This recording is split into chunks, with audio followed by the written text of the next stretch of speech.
Hello and welcome back, Captain Notch here in another World of Tanks video, and today we are looking at the Object 705A, which is the tier 10 Soviet heavy tank in the Soviet heavy tank tech tree line.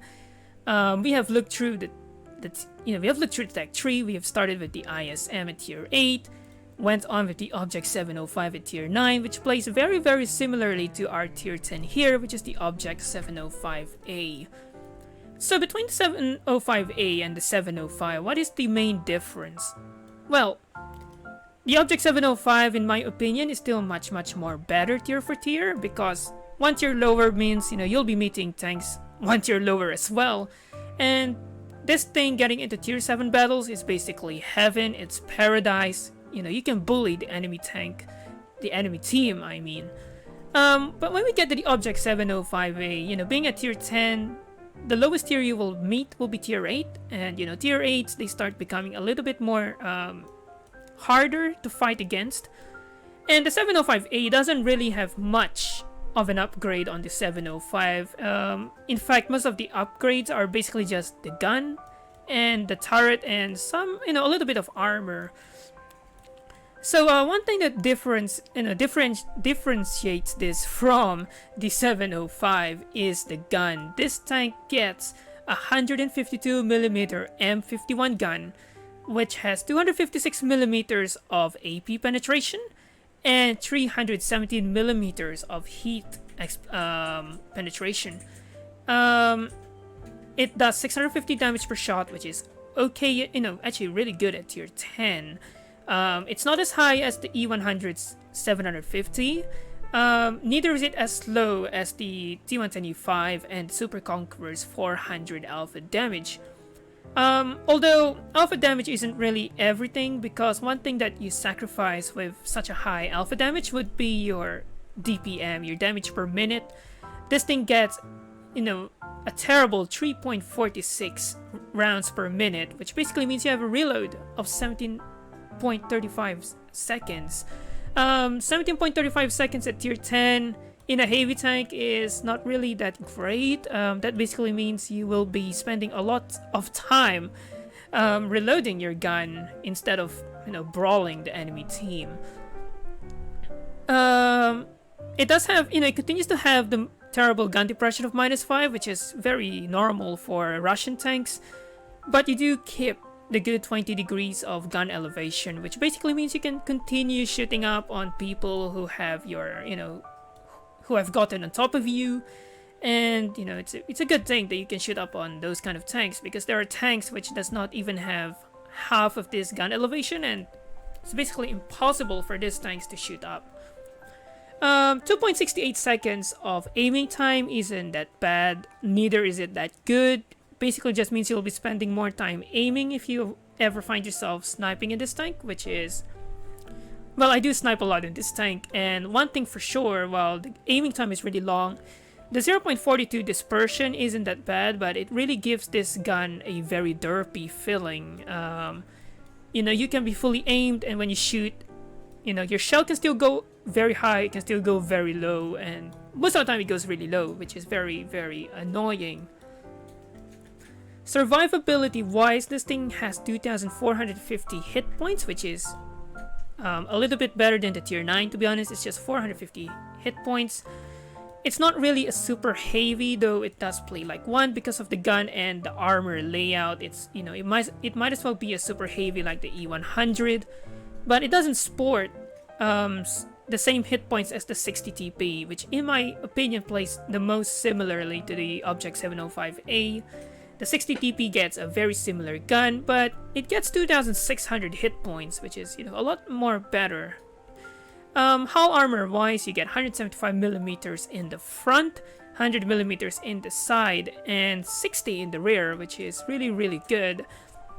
100mm of side hull armor basically means that you can be a very effective side scraper, because game mechanics wise, your armor can only be overmatched if the enemy has a caliber that is 3 times of your armor. So 100 times 3, quick math will be 300. So your enemy has to be shooting with a 300mm caliber gun, and quite frankly, in World of Tanks, there is no 300mm gun. So even the mighty Death Star with its 183mm L3 gun or whatever, it won't overmatch your side armor if it's shooting AP. Although if it's shooting Hesh, you can forget about side scraping against those things. And that brings me to another point. While you have a lot of armor, it's relatively negated by Hesh and HE rounds. So, the moment the enemy starts slinging those kind of shells on you, the best bet is really just to, wait them out and peek, when necessary. Because if not, you'll just be eaten up by those kind of shells, which doesn't give any care for your armor. One thing that makes this better than the Object 705 in a sense is the turret. On the 705, you have a really good turret, 300mm. I mean, that's really good at tier 9. But if you ever find yourself fighting a tank that is taller than you and can shoot down on your turret, that party there becomes a very big weak spot, and basically, nobody cares if you have 300mm of frontal turret armor when your roof armor is, not even that close to 300. So that is one thing that is very bad about the 705 if you ever find yourself in face brawling situations. On the 705A, you don't really find this issue. First thing first, your turret armor improves by 30mm, which is a big thing because once again, when we consider overmatch mechanics, 30mm added basically means they need an extra 90mm of caliber to go through that, which really makes the turret a lot more better. Another difference with this turret is that unlike the 705, which has an angled roof, the 705A doesn't have it. It's a lot more flatter. So even if you have an enemy tank that is taller than you and is try shooting at you at this kind of angle, the turret armor can still hold up against enemy shells, and really this makes this tank a lot more suitable at face-to-face brawling in city maps or wherever you find yourself doing that. Other than that, the 705A basically remains the same mobility wise. Nothing much is different. 390mm of view range still is the same as the 705. And concealment, well, concealment doesn't even exist on this tank even with camo on. Now, you might be saying, 17.35 seconds of gun reload, 2.68 seconds aiming time, 0.42 dispersion. Why would I want to play this tank when I have the Object 705? Well, one thing that I don't really have on this tank is equipment. If you have not yet noticed, I don't run equipment on this tank, not because I am a bad player, but it's just because I don't really have the credits to buy them. On the 705, it's really expensive. 600,000 for improved ventilation and another 600,000 for gun rammer. As much as I want to put this two on the tank, I can't really afford it, and I decided to forego it because I don't really see myself playing tier 10 that much. I mean, tier 10 might be, the top of the tree, the top of the line, the end. But tier 10 playstyle, tier 10 gameplay, it's just not for me. I'd rather stick to tier 9 any time of the day because tier 9 is just so much more fun and cheaper to run as well. The Object 705A isn't a cheap vehicle to run. So I don't have those two, so if I had those two equipments, my reload time would be easily 15 seconds, especially if I combine in 100% Brothers in Arms crew. At the moment, they're just at 42%. So basically, my tank is running as, with raw stats as much as possible. The only thing that's making it better is the fact that I have 100% crew on it. So that's the only, that's the only thing you have to look out for in this video. It's that I'm not really running it in an optimized setup. Of course, in optimized setup, I think the 705A would be a lot more better than how I see it. But, this is really, the face value review of this tank. This is what you have to expect if you don't have equipment, if you don't have at least a Brothers in Arms crew. But really, even without those things, this tank is still very effective in the battlefield. In fact, I have a replay on this tank where I aced it with this kind of setup, so it is doable. And another thing is that if you watch that replay, it will really bring me to my next point, which is, what do I hate about this tank? Well, of course the gun depression is one thing, and the mobility is a little bit sluggish in my opinion, but it's okay for a tank that has this much armor. But one thing that really pisses me off when I'm playing the Object 705A is how fragile the ammo rack is.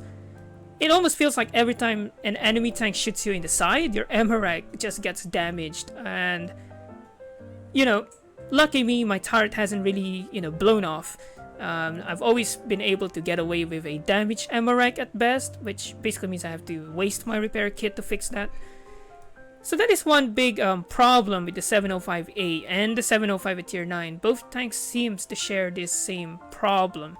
This tank doesn't seem to get set on fire as much, so I don't really care much about fire extinguishers. In fact, I don't think I've even used fire extinguisher on this tank, so it really is the repair kit. It's the ammo rack on this tank which is very fragile. So that is one thing to look out for in the Object 705A. So not only do you have a long reload already, you also have a fragile ammo rack. So if you ever find yourself in a situation where your ammo rack is damaged, you'll be enjoying, if your repair kit is on cooldown, you'll be enjoying a 34-second reload at best. So I think that's enough talking in the garage. I think it'll be better if we look at the tank in the battle. So let's do that, and we'll be transitioning into the battlefield. So here we are in El Haluf in a battle, a full tier 10 battle with the Object 705A, and this is a good map. For the sole purpose that this map sports a lot of angulations, a lot of slight, ridges, which we can use to hull down, hide our side armor, whatever, and really play this tank to its fullest potential. So, on this map, I always try to go to A3, A2, and A1 on my heavy tanks, especially like the Object 705A, which doesn't really have any gun depression. So I always go there because those are the more flatter areas. Of course, if I'm playing a tank with gun depression, I would always try and contest B3 and B2 instead. So, mobility-wise, you can see even the IS-7 can zoom off faster than the Object 705A. But the Object 705A really plays differently from the IS-7 in my opinion. So I'm slowly making my way to A2. As you can see, my team is already killing off the enemy team slowly. Their TVP T50-51 is dead, which is good. One less medium tank is always good at tier 10. So as you can see, the mobility isn't really bad. I mean, you have a lot of armor, but this is still not the kind of mobility that I'd really like. I prefer to play faster tanks, to be honest, but hey, that is something you have to forego if you want to play a tank with armor and relatively meaty gun. So we've reached the corner here, and we can see the Centurion Action X and the Object 430U have already taken the C1 and B1 corners. And there's also the Projector 65 at B2, who is holding us down from crossing. So as you can see, I'm taking my time here. I am slowly peeking to make sure that nobody's there, and now there's a Panzer Kampfwagen 7, and just like the Object 705A, that is also a good side-scraping machine. So I tried to find a shot on him, but I didn't really have the opportunity to shoot because he was quick to reverse back into cover as well. Now I see that the Centurion Action X have gone to that flank instead, and the Projector 65 is still watching here, but I decided to take the shot and make the cross here. We took 263 damage inside. Luckily we weren't ammo racked, but that was a necessary sacrifice if we want to use this very, very powerful hull down position. Because let me pause it here. See that Object 430U there? This is what he has to deal with. That is what he has to deal with now. I'm not really sure what you're gonna shoot in this turret. Remember, it's 330 millimeters of frontal turret armor. My hull is well hidden behind this tiny boulder slash rock. What is that object 430U going to shoot at? You know, really beats me.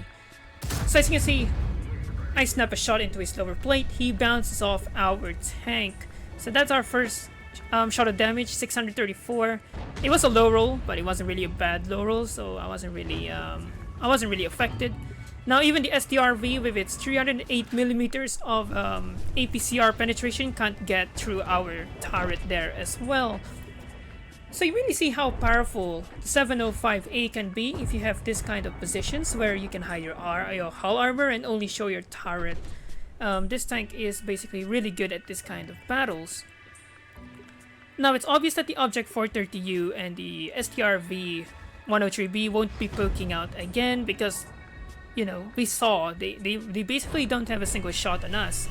In fact, the STRV 103B has decided to fall all the way back towards their base. So I took this opportunity to push forward. I see this Panzerkampfwagen 7, but I do a very bad shot here. The lower plate on the Panzerkampfwagen 7 isn't really a weak spot. I know that, but it always tricks me into shooting the weak spot there. You know, what I think is the weak spot, but not really. So over here, you're gonna see me use this tiny dip here in this ridgeline. And you will see how powerful the Object 705A can be in this kind of positions, even though it doesn't have any gun depression. So I'm helping this IS-7 here to fight against the Badger. I make the move here. And I start driving towards the Badger so that I can get a shot on his lower plate. And the Badger messes up his shot and hits my track instead, but we were able to smack him in the lower plate for 593.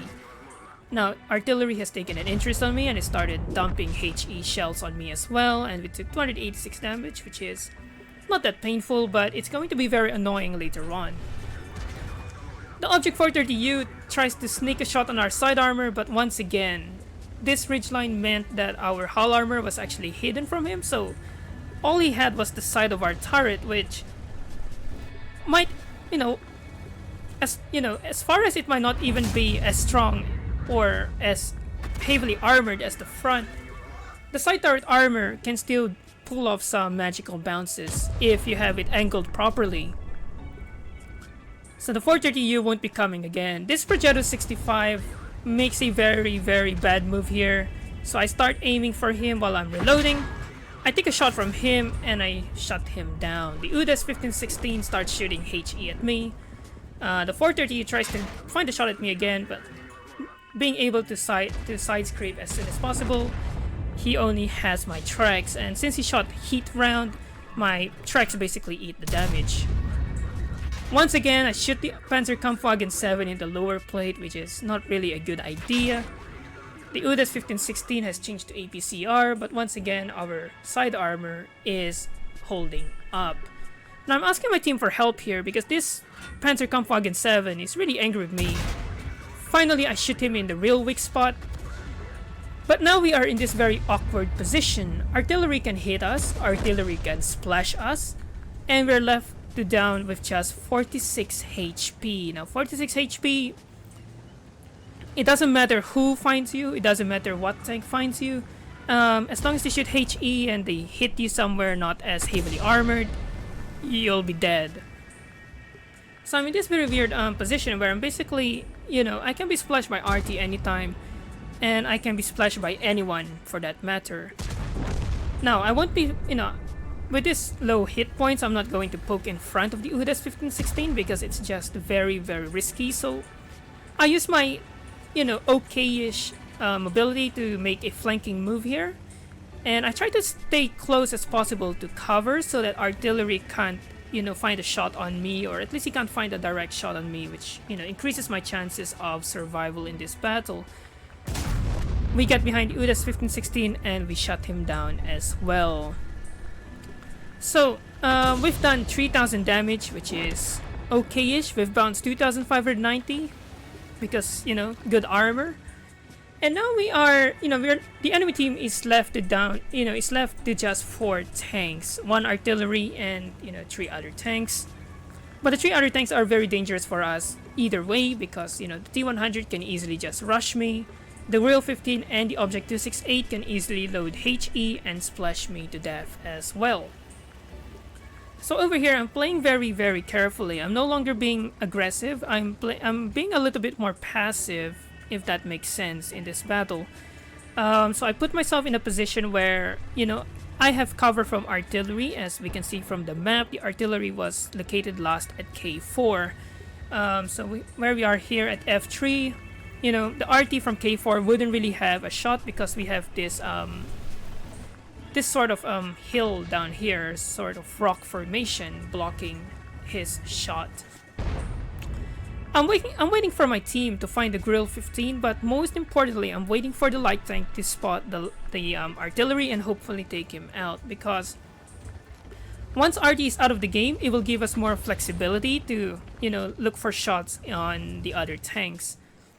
The T100 LT is over there. I want to take a shot at him, but once again, I don't want to risk being splashed by artillery, so I sit back for now. And finally, our light tank T100 LT finds the GWE100. With the RT being rushed, I decided that this is the time for me to try and take out this light tank, which is being a nuisance. So I pick him out, and 37 damage. I mean, it might not be the best for our credits, but it was something that needed to be done. And now the enemy team is left with just the Object 268, and he gets taken out by the Jagdpanzer E100. It's a really good tank, and that was a victory.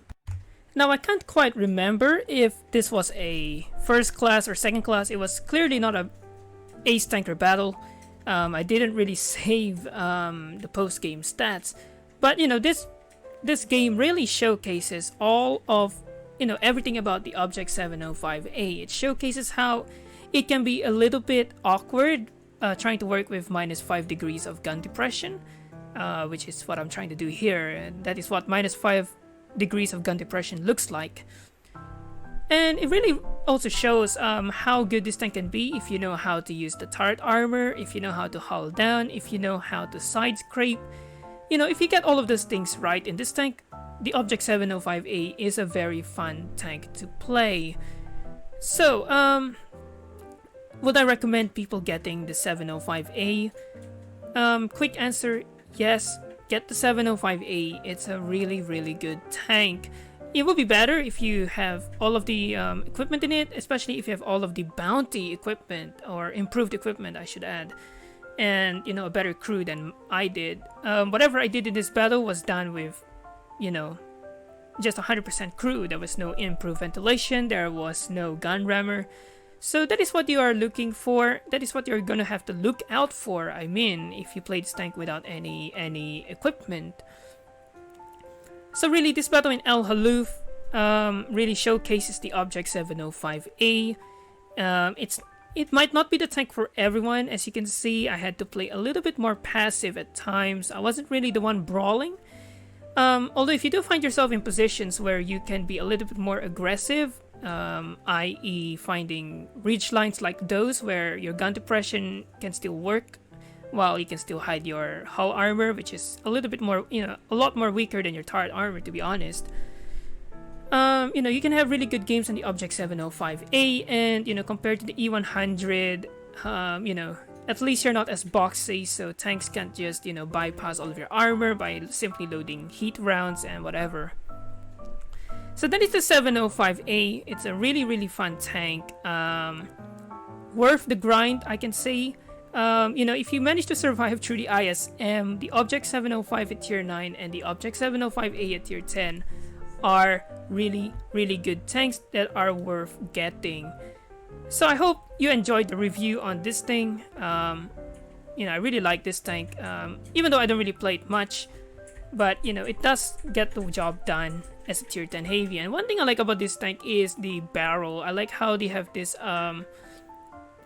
design on it. It doesn't, it comes without the camo. So yeah, this camo doesn't really give me that design on the barrel. And you also do get these two cool looking machine guns on this tank. I know some people who don't really like the machine guns, but you know, I like it. It's a good aesthetics feature on the Object 705A. So I hope you enjoyed the review on the Object 705A. It's basically like the Tier 9, but you get a even more bigger gun, better turret, and a little bit better armor. So, you know, if you manage to enjoy the Tier 9, the Tier 10 is just going to be as enjoyable, though the Tier 9 will always just be better tier for tier because, let's face it, Tier 9s are basically the best tier. It's the best tier in World of Tanks. So that's all for today on the Object 705A. And before I end off this video, I want to wish everyone a Merry Christmas. I'll be posting this video once it reaches Christmas Eve where I am, aka 12 a.m. for 12 a.m. for me. So I want to wish everybody Merry Christmas. You know, if you ever watch this video, you know, Merry Christmas, and I hope you enjoy this festive season. And without further ado, thanks for watching, and remember to like this video. Remember to leave a comment if you want to comment anything, and please don't caress the subscribe button. Please smack it hard. Really helps when you subscribe to the channel. Really means, you know, it means that, you know, you enjoy the content, and, you know, it really gives me the motivation to continue making videos, because, you know, making World of Tanks videos is actually a bit annoying. As you can see, the camera is already glitching out on me. It's very annoying. I'm trying to fix it, but you know, wargaming, I mean, there we go, finally fixed it. But yes, that was the design on the barrel I was talking about. This it looks as though it's covered by canvas or some sort of leather or whatever. So yeah, that is the Object 705 review. Thanks for watching, and I'll see you all soon.